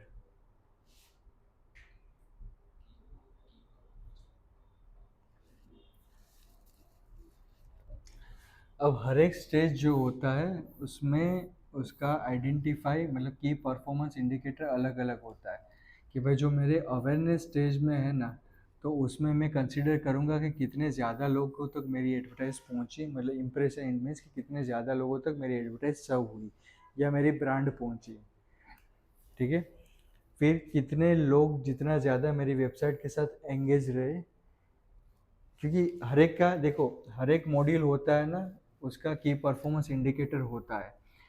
अब वो क्यों करता है कि भाई मुझे तो पता तो होना चाहिए कि मेरे अवेयरनेस कैंपेन रन किया है, तो उसमें से मैं डायरेक्ट लीड एक्सपेक्ट नहीं करूँगा। मैं क्या करूँगा कि मेरी एडवर्टाइजिंग ज़्यादा से ज़्यादा लोगों तक पहुँचे, तो उसकी की परफॉर्मेंस इंडिकेटर अलग होता है। तो उसमें मैं क्या कंसिडर करूँगा कि कितने लोगों तक पहुँची, क्लिक थ्रू रेट मतलब कितना मेरा एक एडवर्टाइज रन करने का कॉस्टिंग कितना है, एंगेज कितने लोगों तक एंगेज रहे मेरे सेशन के साथ या मेरी वेबसाइट के साथ, मेरे जो वीडियोस किया था तो वीडियोस के व्यूज़ कितने लोग, कितने लोगों ने 40% वीडियो देखा, कितने लोगों ने 50% देखा, कितने लोगों ने 60% देखा। तो वो मेरे केपीआई हो सकते, क्योंकि उसके बेस पे मैं फिर आगे परफॉर्मेंस मार्केटिंग प्लान बनाऊंगा कि भाई हाँ मेरी एडवर्टाइज 50,000 लोगों तक पहुंची है। अब 50,000 में जितने लोग आए उसको मैं फिर मोफू में लेके जाता हूँ, मिडिल फनल में लेके जाता हूँ। ठीक।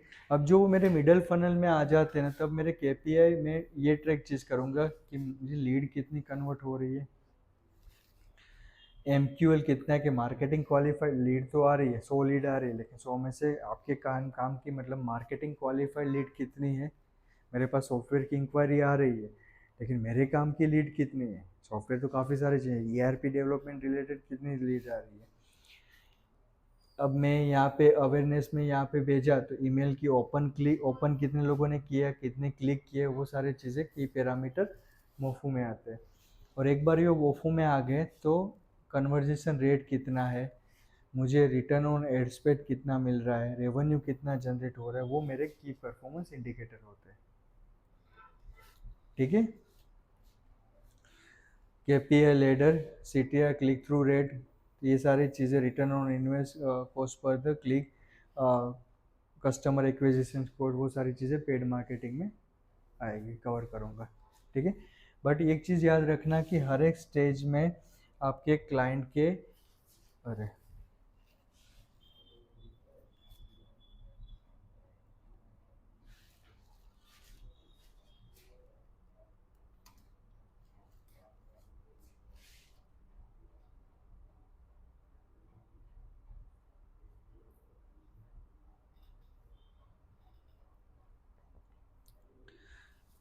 हर एक स्टेज में आपके क्लाइंट के केपीआईज अलग अलग हो सकते हैं। ठीक है।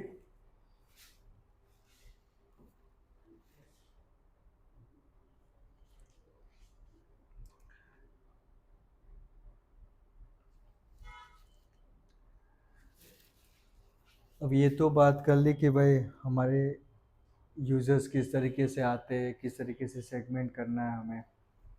ये जितनी चीज़ें अभी फंडामेंटल सिखा रहा हूँ, हर एक के इन डेप्थ सेशन पीछे है। किस तरीके से ऑडियंस को सेगमेंट करना है, किस तरीके से आपकी बायर पर्सना को अंडरस्टैंड करना है, कौन कौन से टूल्स है जहाँ पे आप अपने यूजर्स को अंडरस्टैंड कर सकते हो, क्वेरीज को फाइंड आउट कर सकते हो, कॉम्पिटिटिव एनालिसिस किस तरीके से करते हो, वो सारी चीज़ें जो नए लोग हैं उसको बता रहा हूँ कि पीछे इन डेप्थ उसके सेशंस है। ठीक है। ताकि आप अपने बिजनेस की जो वेबसाइट बना रहे हो तो उसमें सारी चीज़ें आप इम्प्लीमेंट कर पाओ। क्लियर।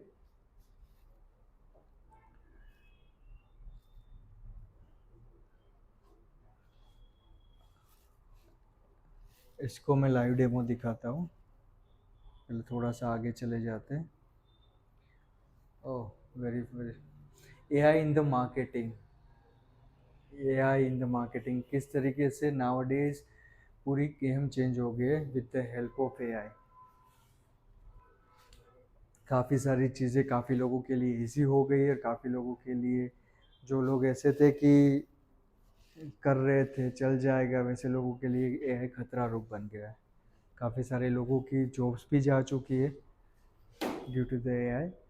बट वो उन लोग हैं कि जो अपने आप को मार्केट में अपडेटेड नहीं रखते विद द नए ट्रेंड्स आए। देखो चेंजेस जब भी होते हैं हमारी लाइफ में होते हैं या गूगल पे होते हैं या कोई भी चेंजेस मार्केटिंग में होते हैं, वो चेंजेस हमेशा समझ लो कि आपको वो एडप्ट करने ही पड़ेंगे, क्योंकि वो कुछ अच्छे के लिए होते हैं। कुछ चीज़ें अच्छी होने वाली होती है या अच्छी चीज़ें और स्मूथ होने वाली, इसके लिए ही चेंजेस होते हैं। तो चेंजेस ऐसा नहीं सोचो कि एआई आ गया तो भाई मैं तो एआई नहीं करूँगा, मैं तो मेरी तरीके से करूँगा, तो आप मार्केट से निकल जाओगे। तो चेंजेस को अडॉप्ट करना, बट स्मार्टली किस तरीके से उसको इम्प्लीमेंट करना है, वो आप लोगों के हाथ में है। कि भाई काफ़ी सारी चीज़ें डे टू डे लाइफ में चेंज हुई, जैसे कि चैटबॉट असिस्टेंट आपने काफ़ी सारी वेबसाइट में देखे होंगे। चैटबॉट्स क्या करते हैं कि पहले जो चैटबॉट्स बनाते थे वहाँ पे हम यूज़र्स को बिठा रखते कि यूज़र्स की कोई क्वेरीज आती है, जैसे ई कॉमर्स वेबसाइट है या कोई मैं नेटवर्किंग रिलेटेड सॉल्यूशन प्रोवाइड कर रहा हूँ, तो मेरे को 24/7 एक डेडिकेटेड रिसोर्स बिठा के रखना पड़ता था कि भाई यूज़र्स की क्वेरी को जब भी आए टाइम टू टाइम सॉल्व कर सके, ताकि यूज़र फ्रस्ट्रेट ना रहे। But with the help of AI पूरा आप ऑटोमेट पूरा इंटीग्रेशन कर सकते हो चैटबॉट असिस्टेंट। और वो भी ऐसा कि इसको चैटबॉट का ऐसा नहीं कि भाई मैंने कहीं से चैटबॉट लिया इंटीग्रेट कर दिया, चैटबॉट को भी ट्रेन करना पड़ता है। उसको इस तरीके से ट्रेन करना पड़ता है कि जैसे रोबोट होता है, रोबोट को भी हमें ट्रेन करना पड़ता है कि भाई यूजर्स के साथ कैसे इंटरेक्ट करें। यूजर्स ने ये क्वेरी पूछी तो उसको किस तरीके से आंसर देना है। तो जो चैटबॉट इंटीग्रेट करते हैं उसको भी हमें ट्रेन करना पड़ता है, ताकि सामने वाले लोगों को ना लगे कि ये पूरा हमने एक एआई चैटबॉट बिठा दिया है। व्हाट्सएप मार्केटिंग करते हैं, व्हाट्सएप मार्केटिंग में हम ये एआई चैटबॉट का यूज़ करते हैं, जहाँ पे हम यूज़र, क्योंकि व्हाट्सएप मार्केटिंग हम डेली 1 लाख लोगों तक मैसेज करते हैं। 1 लाख लोगों में से मान लीजिए कि 500 लोगों ने भी आपको सामने रिवर्ट किया, तो क्या आप 500 को मैन्युअली रिवर्ट करने जाओगे? आपकी नहीं जाओगे, आपको किसी एआई पे बोट पे रिलाई करना ही रहेगा। तो फिर मुझे ये बोट होता है उसको भी इंटीग्रेट क्या बोलते हैं कि ट्रेन दे करना पड़ता है कि कोई यूजर्स अगर ऐसी क्वेरी पूछता है तो आपको इस तरीके से आंसर देना है, तो पूरा उसको ट्रेन करना पड़ता है। But yes, with the help of AI हम पूरा इजीली इंटीग्रेट कर सकते हैं, ताकि हमारी जो प्रोसेस है वो फास्टर हो जाए, राइट। हर एक चीज़ को हम पर्सनलाइजेशन कर सकते हैं। अगर आप गूगल को बोलोगे कि मुझे 100 लोगों को मैसेज भेजना है, जेमी एआई को 100 लोगों को मैसेज भेजना है, लेकिन मुझे हर एक के लिए पर्सनलाइज कंटेंट भेजना है, तो आपको 100 कॉपीज़ बना के देगा। अगर वही कॉपीज़ अगर आप खुद लिखने जाओगे तो it will take time consuming, right. तो with the help of AI आप काफ़ी सारी चीज़ें पर्सनलाइज कर सकते हो। क्रिएटिव असिस्टेंस डिज़ाइनर की भी आधा काम ये कर रहा है with the help of AI. आप कुछ क्वेरीज डालोगे, नाउ डेज आपने ट्रेंड देखा, साड़ी वाला ट्रेंड चल रहा है, राइट। सब लोगों ने बनाया था फोटोज, आप लोगों ने नहीं, इन लोगों ने। तो कहने का मतलब ये है कि जितना एआई क्या बोलते हैं कि आपकी जॉब और आपकी day to day life is कर रहा है ना, उससे कई गुना ज़्यादा वो आपके डेटा को स्टोर कर रहा है।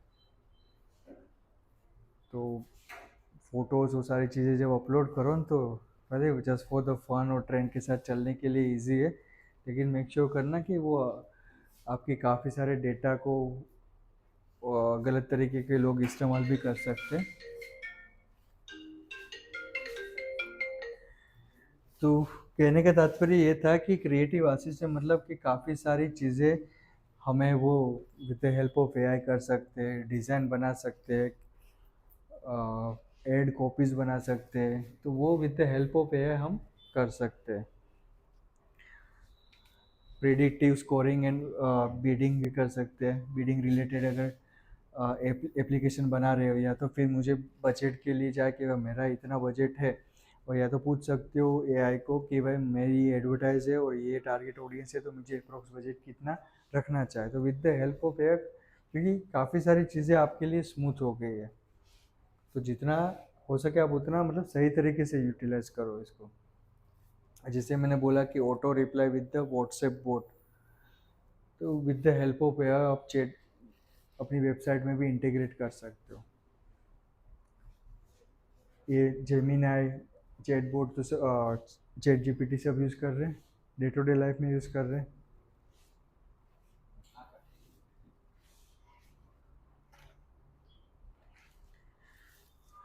सही है। तो काफ़ी सारे लोगों का क्या बोलते हैं कि जो कंटेंट राइटर थे, डिज़ाइनर थे, काफ़ी सारे लोगों को ऐसा भी लगता है कि जब से एआई आया है हम लोगों की जॉब खतरे में है। लेकिन सिर्फ जॉब और जॉब उन लोगों के नहीं खतरे में है, क्योंकि ये भी एक बोट है, राइट। उसको हमें तो ट्रेन करना पड़ता है ना, हमें उसको बताना पड़ता है कि मेरे ये सिनारियोज है, उसके बेसिस पे आप करो। ये ऑटोमेट तो आपको सारी चीज़ें नहीं देगा। तो जिन लोगों ने अपने आप को अपडेटेड नहीं रखा है ये ट्रेंड में, वही पीछे है। ऐसा मत सोचना कि भाई ये आ गया तो मैं कंटेंट राइटर की फील्ड में जाना चाहती हूँ, डिज़ाइन की फील्ड में जाना चाहती हूँ, मार्केटिंग में जाती हूँ, तो जॉब खतरे में नहीं मिलेगी। सब लोग भर भर के यूज़ कर रहे हैं, लेकिन आपको पता होना चाहिए कि सही डायरेक्शन में मैं इसका किस तरीके से यूटिलाइजेशन कर सकता हूँ, या ऑटोमेट चीज़ों को किस तरीके से कर सकता हूँ। ठीक है। डेवलपर कोडिंग क्या बोलते हैं कि कोडिंग आजकल मार्केट में इजी हो गया कि हर कोई वेबसाइट बना लेता है, ठीक है। लेकिन कोडिंग के लिए जो सिनारियोज होते हैं कि मेरा ये स्टेप से दूसरी स्टेप पे किस तरीके से करना है, वो तो मेरे को बोर्ड को बताना पड़ेगा कि ये मेरा सिनारियोज है, तब जाके वो हमें सॉल्यूशन देगा। तो सिनारियोज के लिए आप इसका यूज़ करो कि भाई मेरा यहाँ ये चीज़ें यहाँ यहाँ स्टक हो रहा हो, इसके प्रॉब्लम्स के बेस्ट आउटकम क्या हो सकते हैं। बट उसको फिर इस पर टोटली डिपेंडेंट मत रहना अपने मार्केटिंग एक्टिविटीज़ के लिए कि भाई हाँ मेरे को सोशल मीडिया बैनर बनाना है, कंटेंट करना है, इधर से प्रॉम्प्ट डाला, मेरे को जो आया बोले, वो वर्क नहीं करेगा। क्योंकि उसमें पर्सनलाइज टच नहीं मिलेगा, ह्यूमन टच नहीं मिलेगा कंटेंट को। अब जब तक यूजर्स को ह्यूमन टच वाला कंटेंट नहीं मिलेगा, उसके पेन पॉइंट के बारे में उसकी भाषा में बात नहीं करोगे, क्योंकि काफ़ी सारे अभी कंटेंट देख के लोग बता देंगे कि ये जनरेटेड कंटेंट है कि नहीं है, क्योंकि उसके कुछ ना कुछ प्रॉम्प्ट आ, जैसे कि क्राफ्ट वर्ड आ गया, टेलर वर्ड आ गया, वैसे चैट जीपीटी के वर्ड्स है सारे। तो जब तक पर्सनलाइजेशन टच नहीं दोगे कोई भी कंटेंट को, वो यूजर्स के लिए इफेक्टिव नहीं रहेगा। तो एआई का यूज़ करो, लेकिन सिर्फ और सिर्फ आइडियाज़ जनरेट करने के लिए या सिनारियोज के लिए। टोटली डिपेंडेंट इसके मत रहना।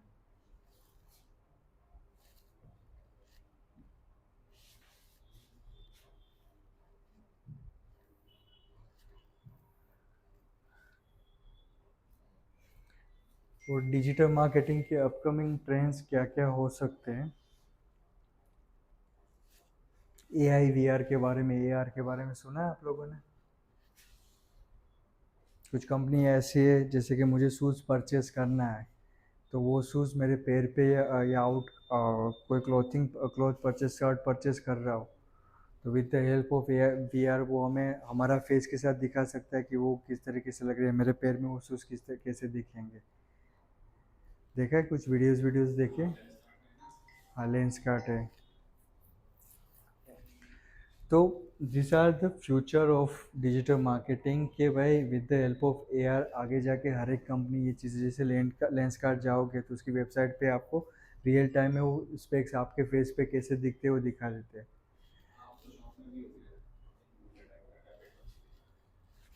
तो आगे जाके जैसे आप ई कॉमर्स कंपनियाँ ओपन कर रहे हो, आप ई कॉमर्स कंपनी में आपने कोई मान लीजिए कि मेंस के रिलेटेड या वुमेंस के रिलेटेड कोई शर्ट कर रहे हो, मतलब सेल कर रहे हो। अब जब तक यूज़र्स को पहन के नहीं दिखेगा तब तक उसको पता नहीं चलेगा। तो with the help of AR आप एक ऐसा मॉड्यूल बना सकते हो जहाँ पे यूज़र अपना फ़ोटो अपलोड करे और फिर जैसे जैसे वो स्क्रॉल करे वो सारे कपड़े उसको उस पे ऊपर ट्राई हो सके, तो रियल टाइम एक्सपीरियंस देता है।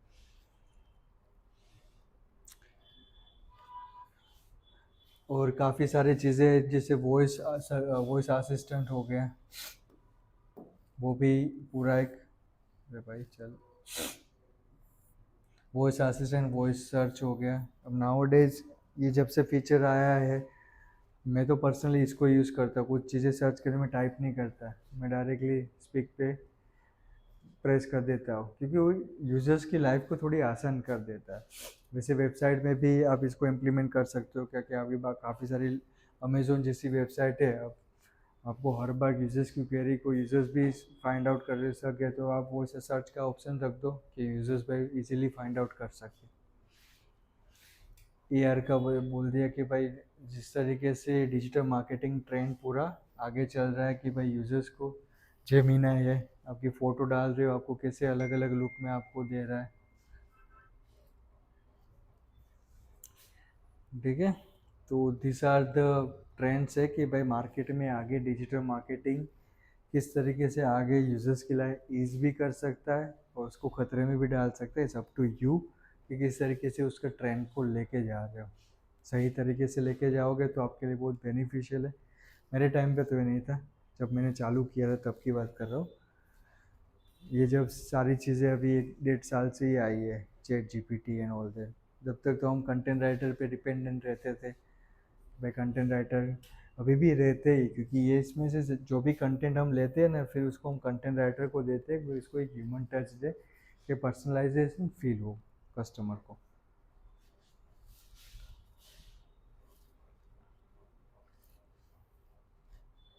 ठीक है, अब क्विकली आपको एक चीज़ जो बाकी रहेगी उसके बारे में बता देता हूँ, which is called user tracking.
ये एक डेमो अकाउंट है।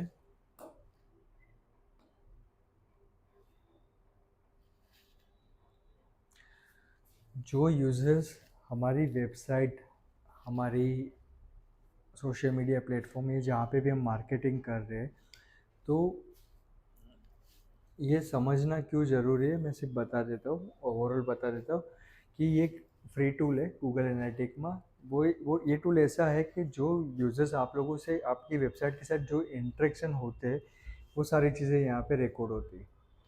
कि मैं मान लीजिए कि मेरी होम पेज, मेरी वेबसाइट बनाई, उसका जो होम पेज है, मेन पेज है, उसमें 100 यूज़र्स आए, वो 100 यूज़र्स में से 50 मेल थे, 50 फीमेल थे। वो जो 50 मेल आए वो कौन से कंट्री से आए, कौन से रीजन से आए हैं, कौन से डिवाइस से मेरे तक पहुँचे, वो सारी चीज़ें आपको यहाँ पे मिलेगी। वो 50 यूज़र्स आए, 100 यूज़र्स आए, उसमें से उसने मुझे कितना रेवेन्यू जनरेट करके दिया, वो भी चीज़ें यहाँ पे बताएंगे। हालांकि वेबसाइट में अभी कितने राइट नाउ यूज़र्स मेरी वेबसाइट में, तो ये पूरा यूज़र्स को आप अंडरस्टैंड कर सकते हो with the help of Google analytic.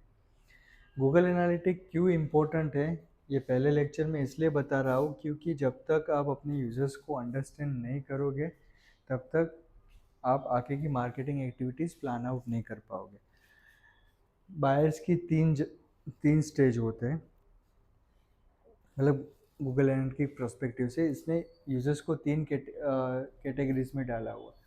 Very first is acquisitions, मतलब कि मेरे यूज़र्स कहाँ से एक्वायर हुए, कौन से प्लेटफॉर्म से वो मेरे तक पहुँचे, वेदर गूगल से पहुँचे, पेड मार्केटिंग से पहुँचे, सोशल मीडिया से पहुँचे, या ईमेल मार्केटिंग से पहुँचे। तो ये यहाँ पे पूरा डेटा दिखाते हैं कि मेरे यूज़र्स मुझे कहाँ से एक्वायर हुए, मतलब कहाँ से मिले। ठीक है, एक बार यूज़र मेरी वेबसाइट पे आ जाता है, फिर क्या होता है, यूज़र का हमारी वेबसाइट के साथ होता है एंगेजमेंट। इट मीन्स कि वो कुछ ना कुछ एक्टिविटीज़ मेरी वेबसाइट के साथ कर रहा होता है, चाहे कोई बटन क्लिक कर रहा होता है, या कुछ वीडियोस प्ले कर रहा हो, जो भी हमारी वेबसाइट में कंटेंट है उसके साथ वो कुछ ना कुछ चीज़ें एंगेजमेंट कर रहा होता है।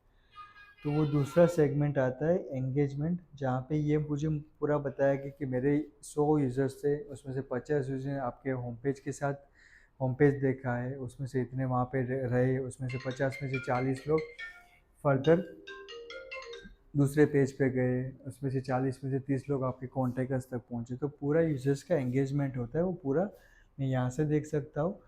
एंड तीसरा होता है कि मोनेटाइजेशन। अभी ये यूज़र्स आए हैं तो उसमें से मुझे रेवेन्यू कितना जनरेट करके गए, मिला है कि नहीं मिला, तो वो सारी चीज़ें यहाँ पे हम देख सकते हैं।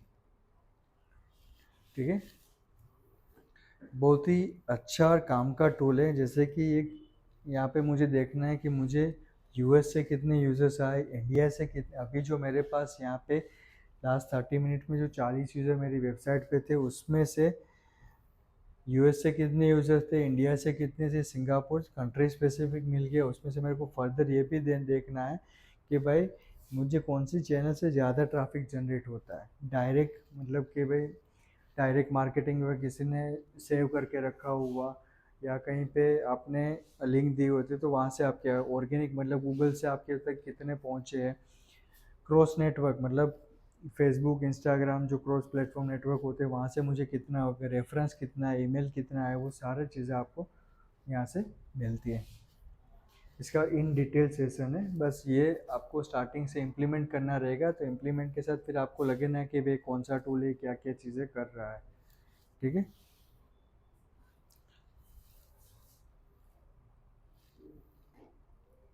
जैसे कि ये वेबसाइट का डेमो है, तो होम पेज के व्यूज़ इतने सारे यूज़र्स के द्वारा होम पेज 73,000 यूज़र्स ने उसका होम पेज देखा है। फिर इसका जो शॉप वाला पेज होता है तो उसमें 28,000 लोग उसके शॉप वाले पेज पे है। तो अभी मुझे ये करना है कि मेरे को सिर्फ शॉप वाले पेज को लेके रिटारगेटिंग करना है। मेरी एडवर्टाइज सिर्फ ये 28,000 लोगों को ही दिखानी है ना, तो मेरे हाथ में है। तो सारी चीज़ें आप यहाँ से, क्योंकि आपको फिर इसकी अलग से ऑडियंस सेट करके उसका रिटारगेटिंग कर सकते हो।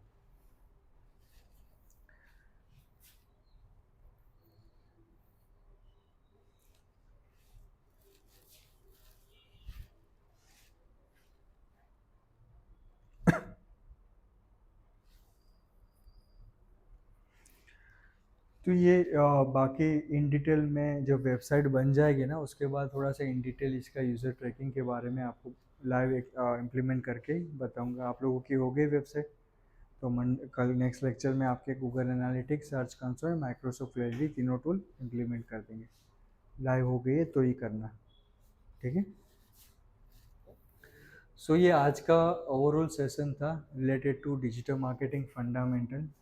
क्या क्या चीज़ें होती है, किस तरीके से यूज़र्स को सेगमेंट किया जाता है, बेसिक लेवल का है just for the knowledge purpose कि आगे फिर क्या क्या जो मार्केटिंग एक्टिविटीज़ करेंगे तो कहीं ना कहीं ये टर्मिनोलॉजी बार बार यूज़ होती रहेगी, तो आपको आइडिया रहे कि भाई STP क्या है, AIDA क्या है, फिर क्या था टोफू बोफू मोफू क्या है, तो वो आपको, क्योंकि ये डायरेक्ट टर्मिनोलॉजी हो यूज़ होगी, भाई इसको टोफू में डालना है इसको, तो फिर आपके माइंड में क्लियर होगी बेसिक फंडामेंटल क्या है। क्लियर। एक छोटा सा टास्क दिया हुआ है, जो भी वेबसाइट आप बनाने का सोच रहे हो उसका जो भी बेसिक लेवल का जो स्टेजेस है, डेमोग्राफिक, कौन कौन सा था, डिसीजन कौन से है, डेमोग्राफिक वाला है, पेन पॉइंट क्या है, वो सिर्फ आपको नोट डाउन करके आना है। सिर्फ अपने गूगल को और किसी को मत पूछो, अपने माइंड से लेके मैं मेरा यूज़र है उसकी क्या क्वेरीज हो सकती है, क्या पेन पॉइंट हो सकते हैं। फिर आप गूगल को पूछोगे तो आपको अच्छे पॉलिश करके कंटेंट देगा, लेकिन अभी सिर्फ रफ में आप लेके आओ। और बाकी सब का जो भी प्लान है टास्क मेरे को भेज दीजिएगा। मैं एक्सेल फाइल जो बनाए ना आपने पर्सनली व्हाट्सएप पे भेज दीजिए, पर्सनली भेज दीजिएगा या तो फिर मैम को भेज दीजिएगा, वो मैं आपको टास्क दे देंगे। ठीक है, सो आज का सेशन यहीं तक रखते हैं क्योंकि अदरवाइज ओवरलोडेड हो जाएगा आप लोगों के लिए। समझ में आया आज के सेशन में क्या चीज़ें हुई है, थोड़ा सा आप अपने हिसाब से बता दीजिए ताकि मुझे पता चले कि आप लोगों को कितना समझ में आया। Hindi Gujarati it would be fine. बताए अल्पेश भाई।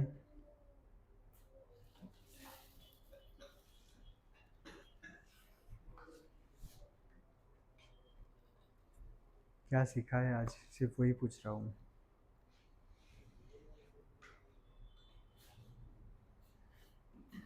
मैम आप बता सकते हैं आज का क्या हुआ प्लीज़। हम्म हम्म। मतलब मैंने वो रोड में प्लान नहीं बताया, सिर्फ बेसिक फंडामेंटल बताया। हाँ हाँ राइट। फिर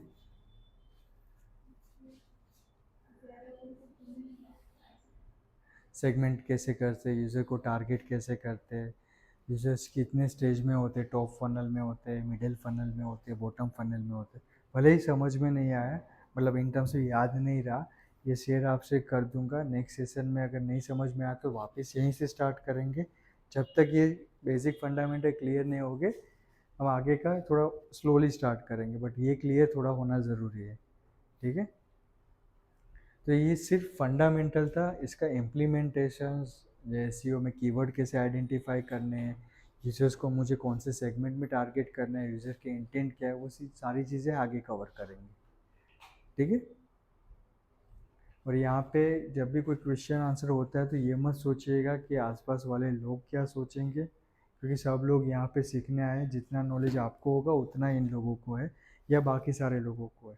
तो कभी ये मत सोचना कि ये लोगों की फर्स्ट बेच चार्ज स्टार्ट हो चुकी है तो इसको आता होगा इनमें। ठीक है। तो वो सब छोड़ दीजिएगा कि भैया मेरे बाजू है, क्योंकि आप यहाँ पे से अपने लिए आए हो, किसी और के लिए नहीं आए हो। आपको जब तक क्वेरी सोल्व नहीं होगी तब तक आप, क्योंकि कल सुबह उठ के आप बिजनेस बनाओगे, ये लोग कि आपके आसपास ये लोग, इन आप लोगों ने बोला कि जो भी आपके आसपास वाले लोग वो नहीं आएंगे। इट्स ओनली यू कि आपको मार्केटिंग करना है। तो जो नहीं समझ में आता है आप डेफिनेटली यहाँ पे नहीं, अगर फार है तो पार पर्सनली भी आप मुझसे मिल के पूछ सकते हो। ठीक है। तो थोड़ा अपने माइंड को ब्रॉडर कर दीजिएगा, शंका और संकोच मत रखिएगा। ठीक है। गूगल प्रोफाइल में वेरिफिकेशन आता है, वेरिफिकेशन के बाद कितनी देर टाइम पे। अब देखो दो तरीके से जीएमबी प्रोफाइल वेरीफाई होती है। एक तो पॉडकास्ट के थ्रू होती है, या आपकी जो एड्रेस रखा होता है ना वहाँ पे वो पोस्टल कोड में पोस्टमैन आता है, वो एक कोड देता है, फिर वो कोड आपको इम्प्लीमेंट करता है। दूसरा तरीका वीडियो वेरिफिकेशन है। तो वीडियो वेरिफिकेशन आया था आपने। हाँ वो आया, पर जस्ट अभी प्रॉपर इंफॉर्मेशन डाली नहीं थी इसलिए नहीं पढ़ा। तो वो क्या करना रहता है कि आपको जो भी ओनर्स होता है उसको लाइव, जो उसका जो एजेंट होता है उसके साथ पूरा पूरा वीडियो वेरिफिकेशन आपकी शॉप का होता है या आपकी इंडस्ट्री आपके बिजनेस का पूरा लेके वीडियो वेरिफिकेशन करता है। तो अगर वो हो जाता है तो 24 आवर्स में आपकी प्रोफाइल जीएमबी प्रोफाइल लाइव हो जाती है।